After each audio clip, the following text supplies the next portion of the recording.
Hey, in this video, we're going to take a look at the Fitbit Blaze, which is the latest activity tracker from Fitbit. I've had a Fitbit for over 4 years now, and I've logged something like 9.5 million steps, so I'm kind of married to Fitbit at this point.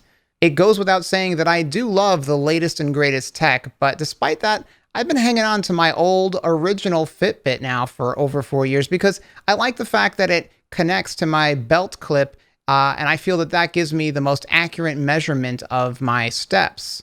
There's less room for false positives and things like that.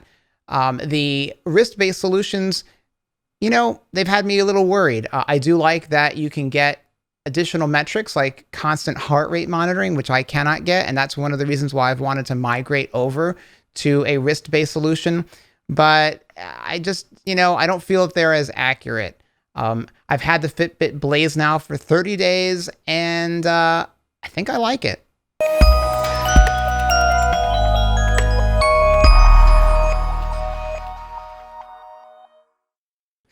Okay, before we begin, let's talk about what a Fitbit even is.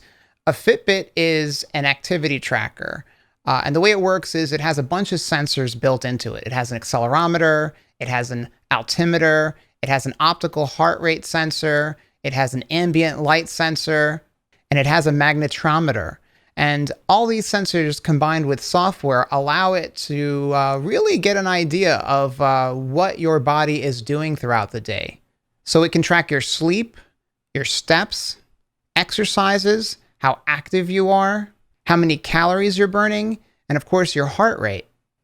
Then all this data is then packaged up and synchronized with their service on the cloud, which incidentally is free. And this allows you to get a good big picture of your body's historical data.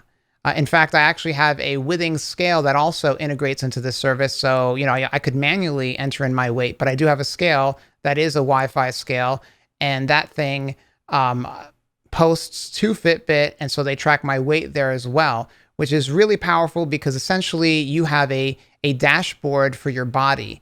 Never before have we had so much information or the ability to get so information about our body, right? You wouldn't imagine driving a car without a speedometer and a gas gauge and all those important monitoring aids, but somehow we go through life without worrying about what's going on with our body. So I'm all about collecting as much data as possible so that we can see subtle changes and perhaps catch issues that might be occurring ahead of time, right?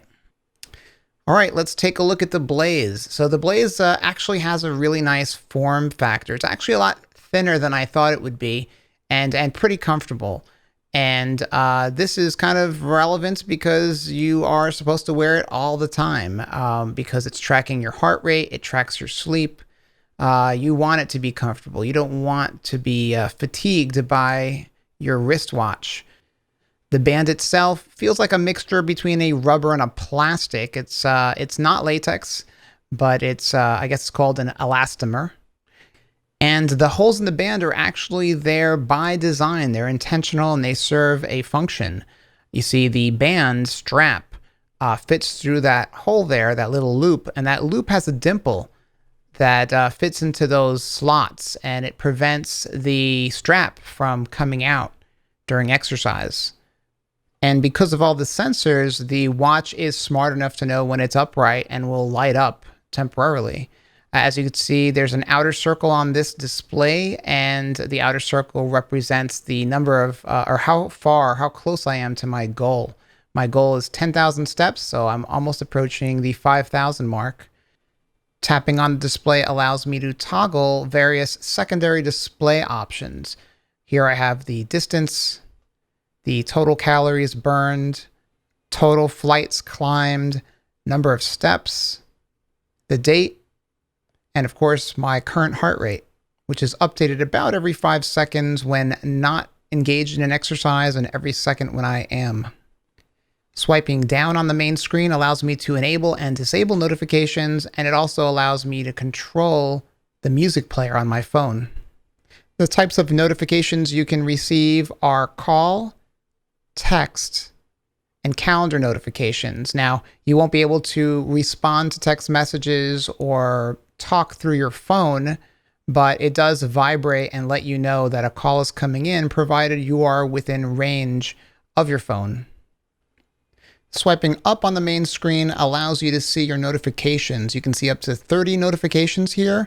It'll show the first 32 characters of a subject and the first 160 characters of the actual message.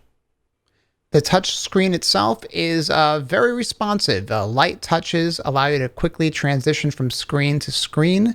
So, this is not a junky touch screen. I've seen some touch screens where you have to press down and drag.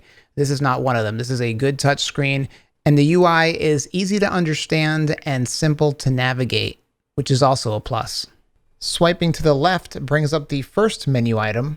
Tapping the screen of today, you get a detailed account of the number of steps, your heart rate, your resting heart rate, the number of miles you've walked, the number of calories you've burned, and the number of flights you've climbed.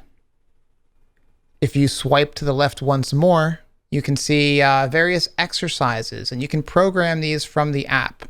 I have a treadmill, a walk exercise, run, bike, weights, and a regular workout. Engaging one of these workouts allows the Fitbit to actually sample your heart rate at a faster rate, and then at the end of the routine provide you with specific biometrics related to that.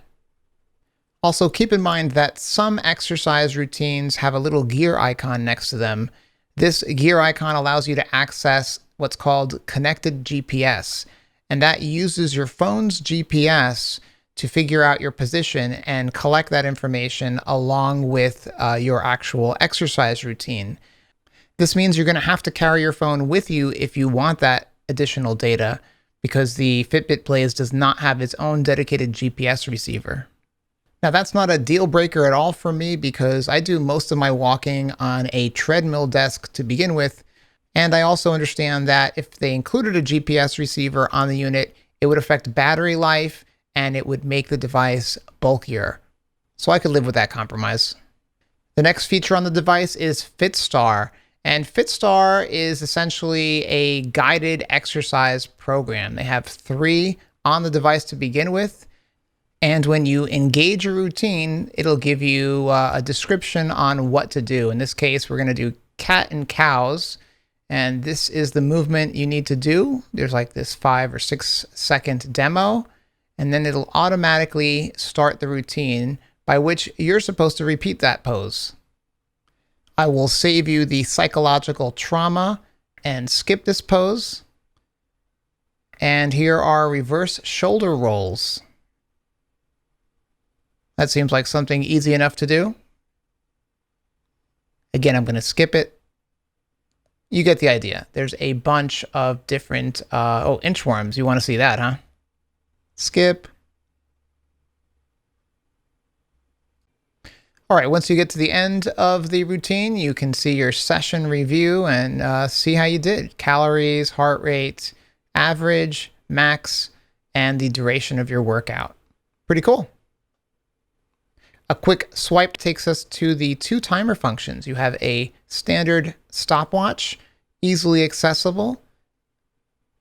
The lower right corner of the screen and the top right corner of the screen are your button controls. You can start, stop, and reset. And you can do the same thing with your countdown timer. Your countdown timer, you can just click it and you can actually set the duration of that timer. Once you're good, you're going to hit the back key, which is on the left, and you can hit the start button. Notice the 2 buttons on the right, haven't hit them too much, but those actually double for the soft keys on the right. They're not available on every screen, but on some they are. Next up is our alarms screen, where you can view alarms that you have set through the Fitbit app. You can't actually set alarms here. The most you can do is turn off and turn on alarms that already exist. Hopefully with a future firmware update, that will change. Back to the main screen and another swipe to the left, we can see our settings screen. This is the last screen, and you can do things like enable quick view, adjust the brightness, adjust the Bluetooth if you want Bluetooth on or off. Your heart rate tracking, that's auto on or off as well. Obligatory regulatory information, the version number, and of course you can shut down the device from the screen as well. So was the Blaze a good upgrade for me? I'm going to say yes. And the reason being is that the Blaze does everything that my previous Fitbit could do, plus it gives me 24/7 heart rate monitoring, plus a feature that I had before that I never used, which was sleep tracking, and I never used it because my old Fitbit, you had to remove it from your holster, slide it into a wrist strap, put that wrist strap on your arm before going to bed, and then in the morning you'd have to do the whole reverse process. It just wasn't practical. And with the Blaze being always on my wrist, when I go to bed, it automatically detects when I've gone to sleep and when I've woken up and logs that for me. So I have to do nothing. And that's pretty neat as well. Is it a perfect solution? No, nothing ever is. For me, my concern with these wrist-based fitness trackers has always been their inability to work on a treadmill desk. I get a lot of my steps on a treadmill desk, and the problem is that my hands are stationary. I am typing on a keyboard. They are resting on a rest pad. They're just not moving like the rest of my body. And these wrist-based trackers rely on your arms swinging or rising and falling with each step. My old Fitbit that I connect to my belt never had that issue because it is always moving with my body. It doesn't care where my arms are. And so in that regard, the Blaze is worse because it will not register a single step if your arms are not moving. That's just the way wrist-based solutions are. So is it a reasonable trade-off? No, it's not a good trade-off at all. But I still think it's a good upgrade for me because I have my old Fitbit, and you can connect 2 Fitbits to a single account. And so my workaround is whenever I'm on the treadmill desk, I will wear the wrist-based Blaze, but I will also wear my old Fitbit. The Blaze will be collecting my heart rate data, and my old Fitbit will be collecting my steps. Works perfectly, but it does require 2 devices. Now, if you don't have a treadmill desk or don't intend on getting one, this is a non-issue because the Fitbit Blaze is very accurate when your arms are swinging and moving normally in accordance with your body. In fact, if I don't rest my arms on the armrests of my treadmill desk, the problem goes away. Here's some footage that shows you how accurate it is. I started both these off at 0. My treadmill desk only has 4 digits. It's showing 10,760 steps compared to my Fitbit, which is showing 10,664. That's after an hour and 46 minutes of walking, a difference of about 100 steps, and a reasonable margin of error for my purposes. If you want more information on the Fitbit Blaze, I've included a link to it in the description below. Anyway, that's all I got. I hope you liked this video. If you did, give it a thumbs up. If you have questions or comments, leave them below. Make sure you hit that subscribe button, and I'll see you next time.